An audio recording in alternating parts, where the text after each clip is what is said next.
బొకేని నేను తీసుకోలేకపోయాను. నేను కాదంటే ఈ డీలు వేరే వాళ్ళకి వెళ్తుంది. ఓహో, అందుకే ఈ బుకింగ్ మీకే ఇద్దామని నిర్ణయించుకున్నాను. చాలా థ్యాంక్స్ సార్. అందరూ సేమ్ ఫీల్డ్లో ఉన్నవాళ్ళని పోటీదారులుగా చూస్తారు, కానీ మీరు ఒక బ్రదర్లా చూస్తున్నారు. నేను ఎవ్వరిని పోటీదారులా చూడను. నాకున్న బిజినెస్లు నాకున్నాయి. నేను ఏది లెక్క చేయను, లెక్క పెట్టలేను. ఓన్లీ బిజినెస్, డబ్బులు ఇవే నా ఉద్దేశం కాదు. నా వల్ల 10 మందికి మంచి జరగాలి. ఇక్కడ పక్కనే నాకు 10 ఎకరాల ల్యాండ్ ఉంది. ఇక్కడ రేట్ ఎంతో తెలుసా? ఎస్ఎఫ్టీ 2 లక్షలు. ఓ, అంటే ఆ వాల్యూ ఎంత ఉంటుందో మీరే లెక్కేసుకోండి. నేను లీజుకి ఇచ్చిన 10 లక్షల ఇన్కమ్ వస్తుంది. కానీ నేను ఆ స్థలాన్ని కూలి వాళ్ళు ఉండడం కోసం ఫ్రీగా వదిలేశాను. మీరు చాలా గొప్పవాళ్ళు సార్. ఇంతకీ మీరు ఆ బుకింగ్ తీసుకుంటారా లేదా? నా ట్రావెల్స్ వ్యవహారం చూసుకునేది సింహాద్రి అని ఒక అతను ఉన్నాడు. అతనితో ఒకసారి మాట్లాడండి సార్. అతను మీలాగే ఇన్వెస్టరా? కాదు. పెట్టుబడి ఏమైనా పెట్టారా? లేదు సార్. అయితే అతను ఓనర్ కాదు. నేను అలాంటి వాళ్ళతో మాట్లాడను. ఓనర్స్తో మాత్రమే మాట్లాడతాను. మనిద్దరమే ఈ వ్యవహారం డిస్కస్ చేద్దాం. నా లెక్క ప్రకారం డబ్బులు పెట్టుబడి పెట్టేవాడే ఓనరు. ఏ కార్లు కావాలి, ఎలా కావాలి, అవన్నీ మీరే మీ పార్ట్నర్తో డిస్కస్ చేయండి. అలాగే సార్. మీ వల్ల నాకు చాలా హెల్ప్ అవుతుంది. నాలాంటి నార్మల్ వ్యక్తికి ఇంత మంచి అవకాశం ఇచ్చినందుకు చాలా థ్యాంక్స్ సార్. మనుషుల్లో పెద్ద చిన్న అని ఎవరూ ఉండరు. మంచివాళ్ళు, చెడ్డవాళ్ళు అని మాత్రమే ఉంటారు. మీరు మంచివాళ్ళని తెలిసింది, అందుకే మీకు ఈ అవకాశం ఇస్తున్నాను. మీ నమ్మకాన్ని నేను చివరి వరకు నిలబెట్టుకుంటాను సార్. వెళ్ళొస్తాను సార్. రండి.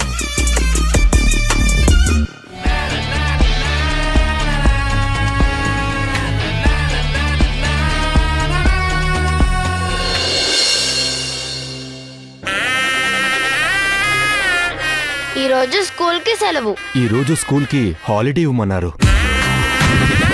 యాక్సిడెంట్ అయిందని చెప్పింది భవానీనే అమ్మా. ఆయన వెళ్తారు కానీ మళ్ళీ రారు.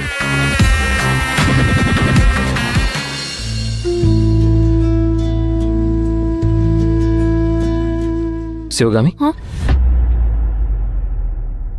ఏంటేదో తీవ్రంగా ఆలోచిస్తున్నావు? అంటే అసలు భవానీకి జరగబోయేవన్నీ ఎలా తెలుస్తున్నాయో అర్థం కావడం లేదు. మళ్ళీ ఏమైంది? ఇంటర్వ్యూకి పిలిచిన డ్రైవర్ని అతను వెళ్తాడు కానీ మళ్ళీ తిరిగి రాడు అని చెప్పింది.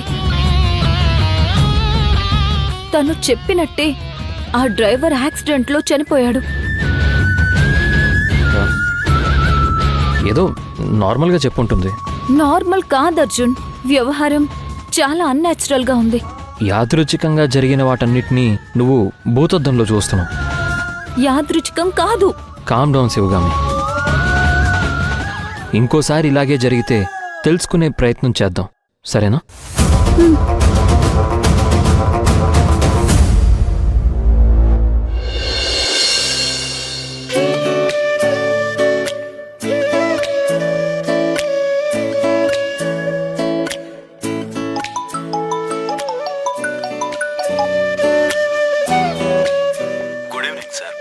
Good evening. నీకు గుడ్ న్యూస్. ఏంటి సార్? నేను చాలా హ్యాపీగా ఉన్నాను. మన ట్రావెల్స్ మనం కొత్తగా ఓపెన్ చేసిన దాని పేరు అన్ని చోట్ల వ్యాపించింది. దాని గురించి పెద్ద పెద్ద వ్యక్తులు డిస్కషన్ చేస్తున్నారు. Super sir. నిన్న ఒక పెద్ద బిజినెస్ మ్యాన్ కలిశాను. ఆయన నాకు ఆఫర్ ఇచ్చారు. ఆయనకి ఇంకో 2-3 రోజుల్లో 40 కార్లు కావాలంట. నిజమా సార్? వాళ్ళకి ట్రావెల్స్ ఉంది, కానీ వాళ్ళకి డ్రైవర్స్ ఎవరు అందుబాటులో లేరంట. అందుకే ఈ ఆఫరు మనకిచ్చారు. హైదరాబాద్లో అన్ని ట్రావెల్స్ ఉన్నా కూడా వాళ్ళు మనల్ని నమ్మి మనకు అవకాశం ఇచ్చారు. మంచి సర్వీస్ ఇద్దాం సార్. అదే కావాలి. ఆయన్ని ఒకసారి ఫోన్ చేయమనండి. నేను ఆయనతో డీటెయిల్గా మాట్లాడతాను. ఆయన చాలా పెద్ద వ్యక్తి, ఏమున్నా ఓనర్స్తోనే మాట్లాడతారంట. ఆయన నీతో మాట్లాడనన్నారు. అయ్యో, నేను ఆ లెక్కతో అనలేదు సార్. నేను ఆ లెక్కతో అనలేదు. నువ్వు రేటు సర్వీస్ గురించి మాట్లాడటానికి అడుగుంటావని నాకు తెలుసు. కన్సెషన్ ఇద్దాం సార్. నువ్వు చెప్పింది ఓకే, కానీ వాళ్ళు పెద్దవాళ్ళు, వాళ్ళ మాట మనం దాటలేం కదా. అలాంటి వాళ్ళు నాలాంటి వాళ్ళతోనే మాట్లాడతారంట. నేను చెప్పింది చెయ్యి.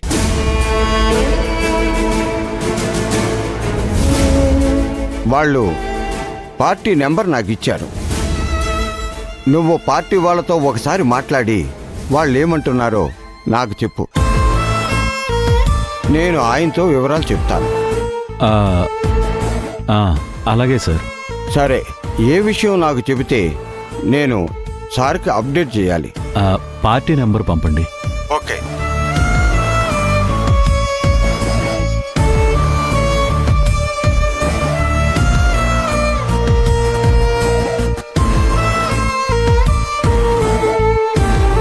సార్ ఎందుకు ఈరోజు ఇలా కొత్తగా మాట్లాడారు?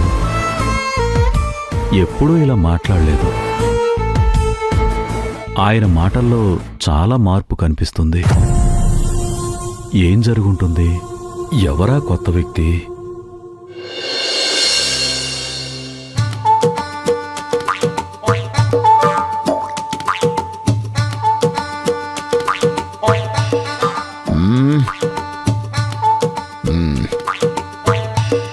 ఏంటి ఇంట్లో ఎవరూ కనిపించట్లేదు?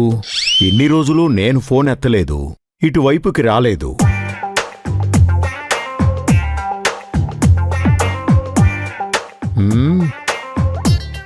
ఇంట్లో లేకుండా గెస్ట్ హౌస్కి ఏమైనా వెళ్ళారా?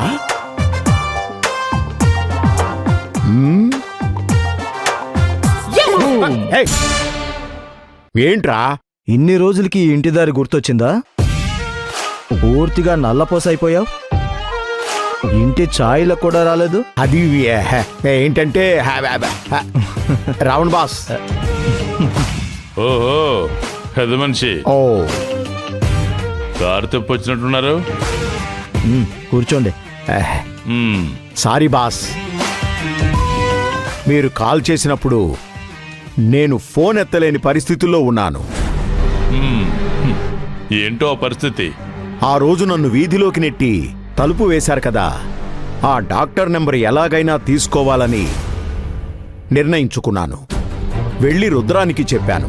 రుద్రాని వెళ్ళి భవానీ దగ్గర నుండి నెంబర్ తీసుకుని వచ్చింది.